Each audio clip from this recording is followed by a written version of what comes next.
नमस्कार, हमारा छत्तीसगढ़ देख रहे हैं आप और मैं हूं आपके साथ अवंतिका श्रीवास्तव। छत्तीसगढ़ से जुड़ी हर खबर आपके साथ साझा करेंगे और सबसे पहले बात करेंगे कांकेर की। बड़ी जानकारी, पुलिस और नक्सली के बीच मुठभेड़ हुई। मुठभेड़ में 2 नक्सली ढेर हो चुके हैं। सिकसौड़ के ग्राम कड़े में मुठभेड़ की जानकारी और डीआरजी और माओवादियों के बीच ये मुठभेड़, जिसमें आईजी बस्तर पी सुंदरराज ने घटना की पुष्टि भी कर दी है। मुठभेड़ में माओवादियों को भारी नुकसान होने की खबर है।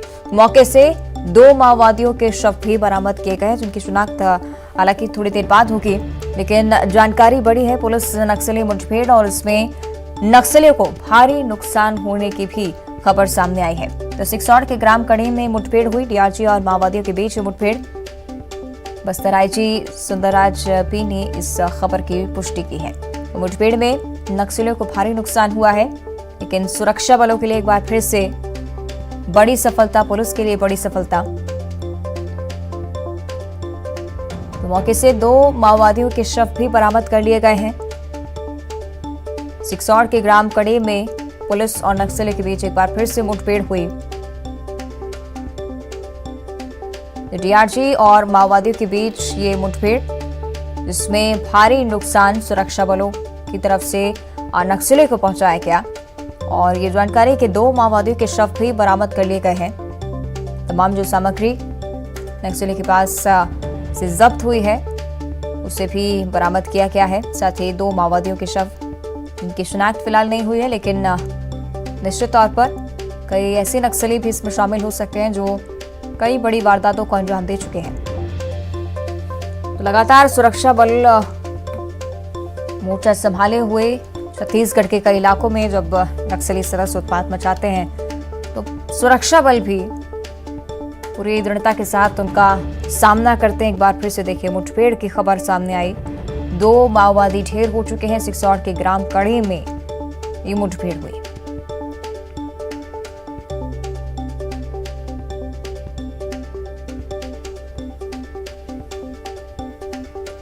तो कांकेर से ये जानकारी आपको तक पहुंचा रहे हैं। पुलिस और नक्सली के बीच ये मुठभेड़ में 2 माओवादी ढेर हो चुके हैं।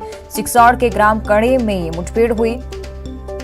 बस्तर आईजी ने इस घटना की पुष्टि की है। पूरी निडरता के साथ हमारे सुरक्षा बल नक्सलियों का सामना करते हैं। मौके से 2 नक्सली के शव बरामद किए गए हैं। तो इस मुठभेड़ में भारी नुकसान नक्सलियों को पहुंचा है, बड़ा दावा किया जा रहा है। निश्चित तौर पर इसके बारे में ठोस जानकारी भी सामने आएगी।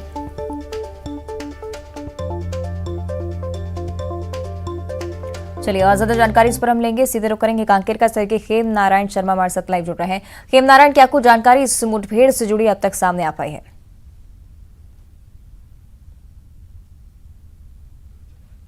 पार्टी आज तब बोतली के जंगलों में गई हुई थी, जहां पर नक्सलियों और पुलिस के बीच में मुठभेड़ हुई, जिसमें नक्सलियों को काफी नुकसान पहुंचने की खबर वहां से मिल रही है और नक्सलियों के 2 सदस्यों के मारे जाने की भी पुष्टि एसपी ने की है, कांकेर एसपी ने, और आईजी सुंदरराज ने भी की है।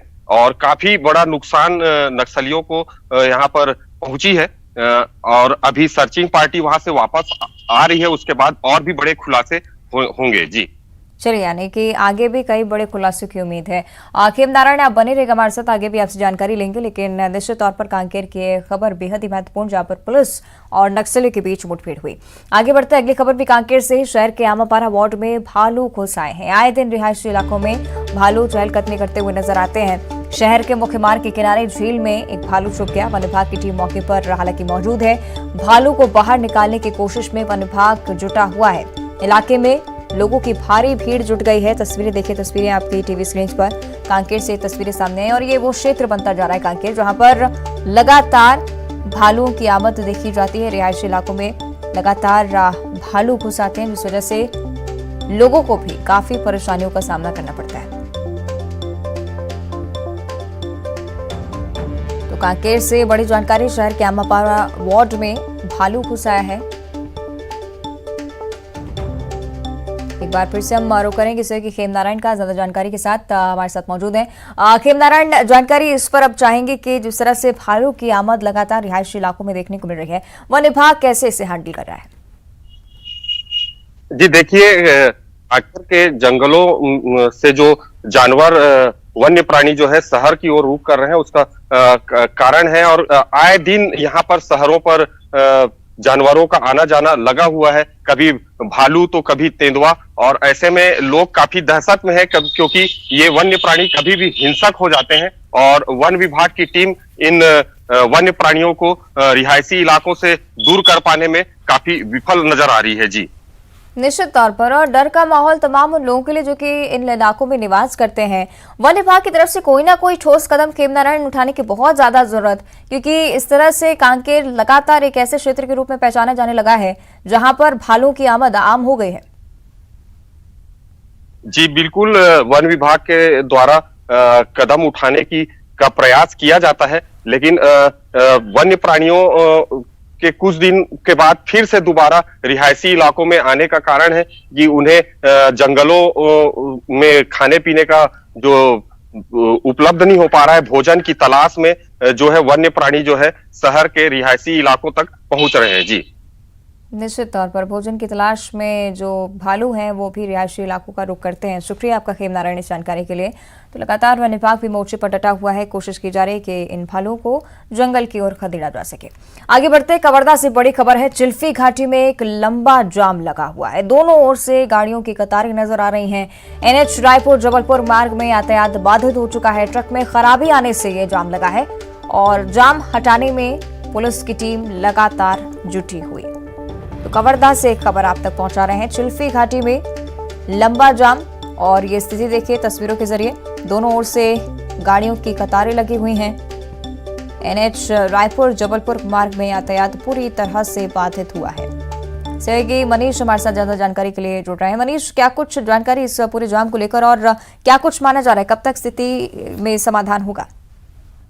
बिल्कुल, ये जो जाम है वो घाटी में जो है अचानक जो है ट्रक की खराबी आ गई थी, जिसके चलते जो है दोनों ओर गाड़ियों की लंबी कतार लग गई है और अभी भी जाम की स्थिति बनी हुई है। 24 घंटे से ज्यादा का समय बीत रहा है, धीरे धीरे करके गाड़ियों की संख्या बढ़ती जा रही है, क्योंकि यह मार्ग रायपुर जबलपुर नेशनल हाईवे मार्ग है। यहाँ जो है ज्यादातर गाड़ियों का आना जाना होता है, हैवी वाहने यहाँ से आती जाती है। इसके चलते जो है दोनों ओर लंबी कतारें लग गई हैं। पुलिस को काफी मशक्कत करनी पड़ी, क्योंकि घाटी का जो जगह है वो काफी सकरा है। इस रास्ते पे बड़े मुश्किल से जो है गाड़ियां निकल पाती है। अगर एक गाड़ी भी फंस जाए तो दोनों ओर से निकलना मुश्किल हो जाता है। सिर्फ बाइक सवार ही इससे निकल पा रहे हैं। कार और ट्रक जो भी वाहन इस रास्ते से जा रही हैं उनको पहले ही रोका जा रहा है, क्योंकि घाटी में जो है लंबी जाम लगी हुई है। और पुलिस जो है अपनी तरह से प्रयास कर रही है कि इस जाम को किसी तरह से खुलाया जाए।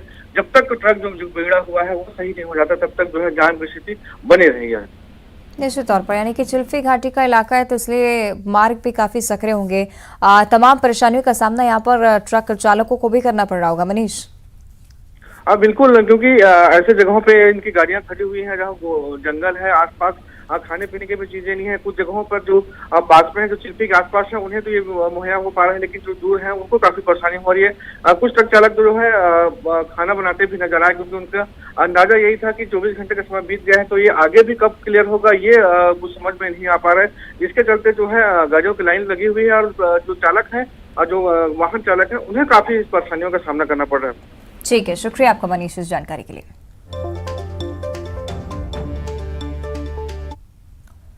आगे बढ़ते हैं, बिलासपुर से बड़ी खबर है। एसडीआरएफ टीम की नाव यहां पर पलट गई। घाट की निगरानी करने में नाव लगी हुई थी। एसडीआरएफ के जवान भी इस नाव में मौजूद थे, लेकिन अचानक से छठ घाट पर निगरानी के दौरान ये नाव पलट गई। नाव में सवार सभी जवान हालांकि बाल बाल बच गए। एक बड़ा हादसा होते होते टल गया।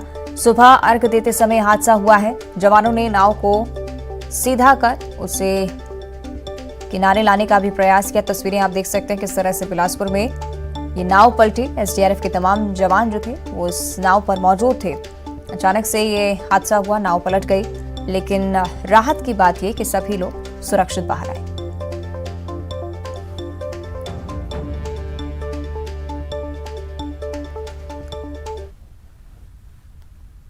और चलिए बात करेंगे सीएम भूपेश बघेल की, जो कि हिमाचल दौरे पर हैं। आज मंडी में चुनावी सभा को संबोधित करते हुए नजर आएंगे सीएम।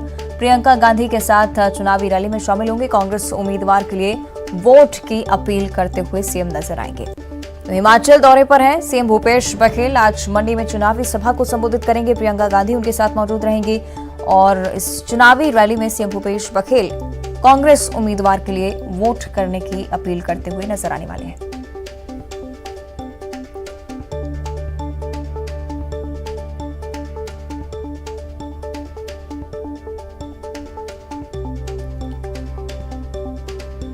तो आपको बता दें कि सीएम भूपेश बघेल हिमाचल प्रदेश के दौरे पर आज मंडी में चुनावी सभा जिसमें संबोधित करेंगे सीएम भूपेश बघेल। प्रियंका गांधी भी उधर मौजूद रहने वाली हैं।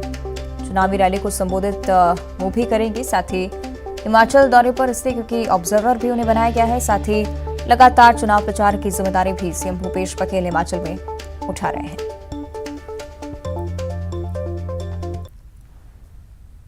आगे बढ़ते हैं, रायपुर से एक और बड़ी खबर है। गुजरात के मोरबी में हुए हादसे को लेकर सीएम भूपेश बघेल ने दुख व्यक्त किया है।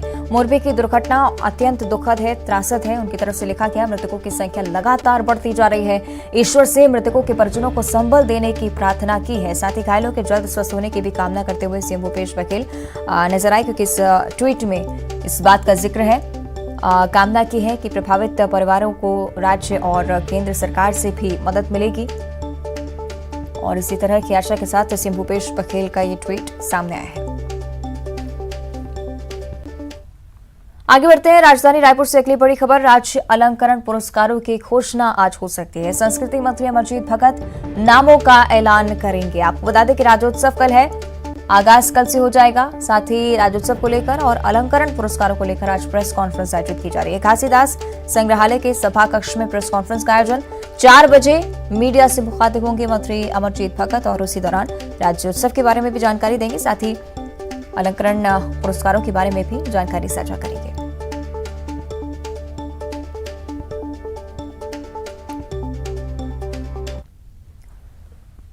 और आगे बढ़ते हैं, कोरबा से बड़ी खबर है। अवैध हुक्का पार्टी पर पुलिस ने छापामार कार्रवाई की है। जन्मदिन पर शराब और हुक्का पार्टी चल रही थी, उसी दौरान पुलिस ने यहां पर दबिश दी।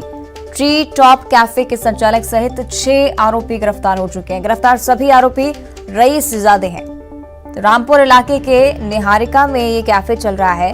रामपुर थाना पुलिस की बड़ी कार्रवाई और तमाम रईसजादों को अब पुलिस ने गिरफ्तार कर लिया है। कोरबा से जानकारी, जहां पर अवैध हुक्का पार्टी पर पुलिस ने दबिश दी, छापा मारा।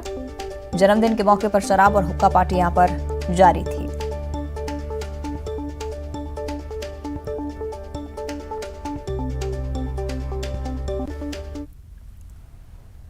और बालोद से बड़ी खबर है। जिले के कई इलाकों में गजराज के दस्तक से लोग लगातार परेशान हो रहे हैं। मरका टोला के रास्ते जिले में एक बार फिर से दंतेल हाथी पहुंच गए हैं।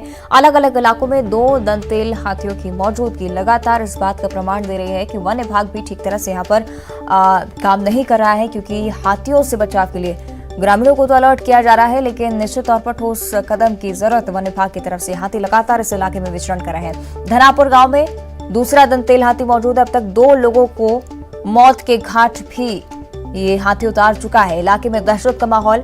वन विभाग मुनादी करा रहा है, लोगों को अलर्ट रहने के लिए कह रहा है, लेकिन निश्चित तौर पर कई ठोस कदम उठाने की जरूरत वन विभाग को भी।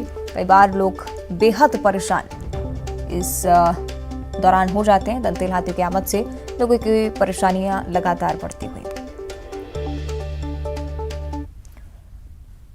और अब बालोद से बड़ी खबर है। बरही गांव में भी दंतेल हाथी का उत्पात लगातार जारी है। रास्ते में हाथी की मौजूदगी से राहगीरों में दहशत आई। आपको बताते कि वन विभाग की टीम हालांकि मौके पर यहां मुस्तैद रही। राहगीरों को सुरक्षित उन्होंने घर पहुंचा दिया। किनार गोंदी से नर्रा गांव ये बाइक सवार जा रहे थे। बरही गांव में लगातार दंतेल हाथी गश्त लगा रहा है और इस बीच जैसे ही हाथियों को देखा राहगीर भी परेशान हो गए। और लेकिन राहत की बात यह कि वन विभाग के जो कर्मचारी थे वो यहाँ पर मौजूद थे। उन्होंने सुरक्षित इन लोगों को उनके घर तक पहुंचाया। और अब बात करेंगे रायगढ़ की बड़ी जानकारी। हत्या के 2 आरोपी गिरफ्तार कर लिए गए हैं। दीपावली की रात युवक की मौत का ये मामला, जिसमें 3 भाइयों ने युवक से मारपीट की थी और युवक के इलाज के दौरान मौत हो गई थी। जुटमिल चौकी इलाके की घटना, बड़ी सफलता पुलिस के लिए। 2 आरोपी गिरफ्तार हो चुके हैं।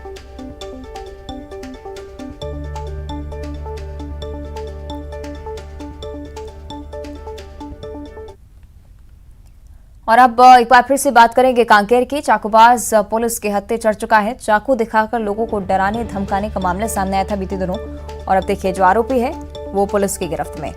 संजय नगर वार्ड की एक घटना है। शिकायत पर पुलिस ने आरोपी को पकड़ लिया है। लगातार 2 दिनों से लोगों को धमका रहा था ये बदमाश।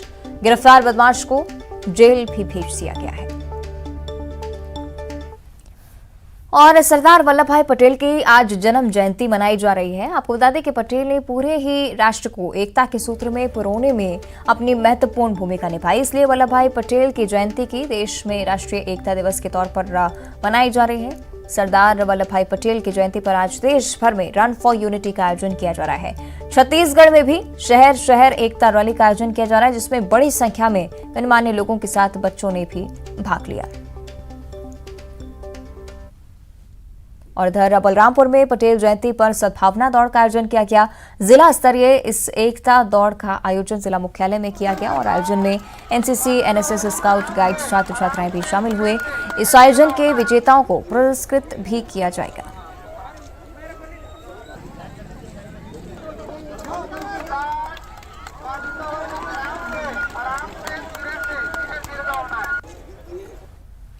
और बलौदाबाजार में भी लौह पुरुष की जयंती पर फिट इंडिया फ्रीडम रन का आयोजन किया गया। राष्ट्रीय एकता दिवस के मौके पर आयोजित इस रन में कलेक्टर रजत बंसल और एसएसपी दीपक झा भी शामिल हुए। आयोजन में स्कूल, कॉलेज, महाविद्यालय के बच्चों और शासकीय कर्मचारियों ने भाग लिया। तो देखिए तस्वीरें बलौदाबाजार की लौह पुरुष की जयंती यानी कि सरदार वल्लभ भाई पटेल की जयंती पूरे ही देश में आज मनाई जा रही है। फिट इंडिया फ्रीडम रन का आयोजन बलौदाबाजार में भी किया गया। राष्ट्रीय एकता दिवस और इस मौके पर छत्तीसगढ़ के अलग अलग शहरों में अलग अलग कार्यक्रम किए जा रहे हैं। कलेक्टर रजत बंसल, एसएसपी दीपक झा भी इस फिट इंडिया फ्रीडम रन में शामिल हुए। तो बच्चों के साथ दोनों अधिकारियों ने भी दौड़ लगाई। तस्वीरें देखिए। और देश भर के साथ साथ छत्तीसगढ़ में भी भक्तिपूर्ण माहौल में छठ संपन्न हो गया है। 4 दिन के अनुष्ठान और 36 घंटे के निर्जला व्रत के बाद आज सूर्योदयमान सूर्य को अर्घ्य दिया गया। विभिन्न छठ घाटों में हजारों लोगों ने भगवान भास्कर की पूजा अर्चना की।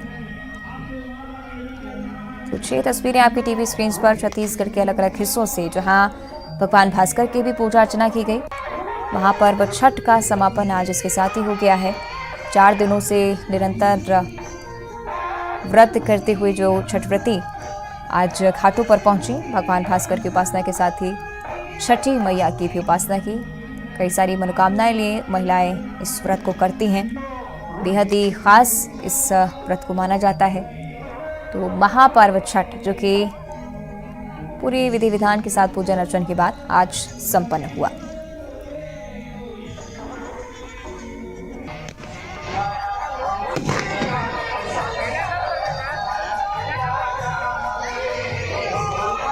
तो देखिए 6 अलग अलग तस्वीरें छत्तीसगढ़ के अलग अलग शहरों से, अंबिकापुर, सूरजपुर, मनेन्द्रगढ़, दुर्ग, इस तरह से तमाम जगहों पर छठ का पर्व मनाया गया। तस्वीरें आपकी स्क्रीन पर।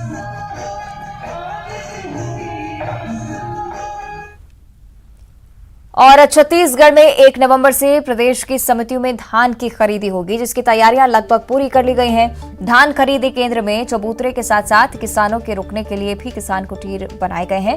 वहीं इस बार किसानों को लाइन लगने से बचने के लिए एक मोबाइल ऐप लॉन्च किया गया है। टोकन तुहर हाथ के जरिए धान बेचने से पहले मोबाइल पर टोकन प्राप्त होगा।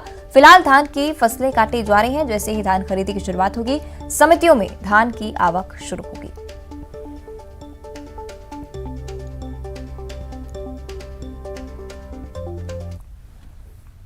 और छत्तीसगढ़ की संविदा कर्मचारियों में नियमितीकरण की आस जगी है। कुछ दिन पहले प्रदेश के 45,000 से ज्यादा संविदा कर्मचारियों के नियमितीकरण को लेकर कांग्रेस के नेताओं ने भी ट्वीट किया था, जिसके बाद सर्व विभाग के संविदा कर्मचारियों में खुशी देखी जा रही है। संविदा कर्मचारियों ने मांग की है कि 1 नवंबर को नियमितीकरण की घोषणा की जाए।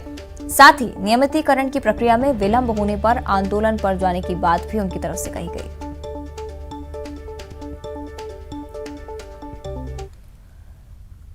और अब खबर राजनांदगांव से है। यहां चिचौला चौकी पुलिस को बड़ी सफलता मिली है। पुलिस ने वाहन चेकिंग के दौरान 18 लाख से भी ज्यादा का तंबाकू और पान मसाला जब्त किया है। पुलिस को मुखबिर से सूचना मिली थी कि महाराष्ट्र से तंबाकू और पान मसाले की तस्करी की जा रही है, जिस पर कार्रवाई करते हुए संदेह के आधार पर एक वाहन को रोका गया, जिसमें बिना कागजात अवैध रूप से तंबाकू और पान मसाला लाया जा रहा था। पूछताछ के बाद पुलिस ने ट्रक ड्राइवर के साथ तंबाकू और पान मसाले से भरा ट्रक जब्त कर लिया है। फिलहाल पूरे मामले की जांच की जा रही है।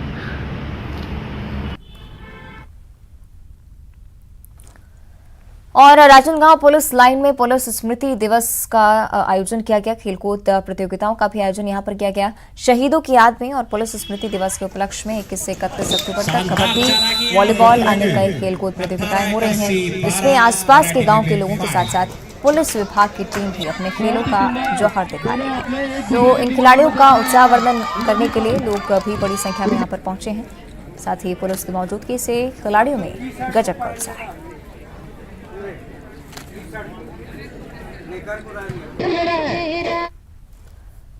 और कोरबा में जल्द ही खेल एकेडमी की शुरुआत होगी। इसके लिए तैयारियां शुरू हो चुकी हैं।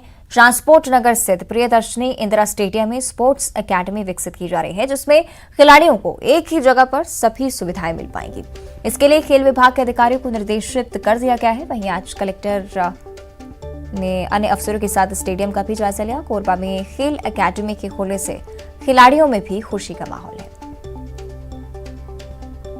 राज्य शासन की मंशा के अनुरूप जिले में जो हमारा प्रियदर्शनी स्टेडियम है वहाँ पर खेल एकेडमी की शुरुआत होने जा रही है, जिसका कार्य काफ़ी तीव्रता से चल रहा है। निश्चित तौर पे जिले के खेल एवं खिलाड़ियों के विकास के लिए एक अहम पहल है और हमारा मानना है कि जो भी संबंधित खेल इस एकेडमी में सिखाए जाएंगे प्रोफेशनल कोचेस के द्वारा, निश्चित तौर से जिले के खिलाड़ियों को उसका लाभ मिलेगा और जिले के खिलाड़ी जिला, राज्य, राष्ट्रीय एवं अंतर्राष्ट्रीय स्तर पर अपना परचम लहरा पाएंगे। इसमें शुरुआत में जो लोकल 3-4 गेम हैं जो अपने ज़िले में सबसे ज़्यादा लोकप्रिय है उनको रखा गया है, जिसमें वॉलीबॉल है, जिसमें फुटबॉल रखे गए हैं, स्विमिंग रखा गया है, बास्केटबॉल रखे गए हैं। इस तरह के गेम जो अपने ज़िले में ज़्यादा लोकप्रिय हैं और जो बच्चों ने भी ज़्यादा।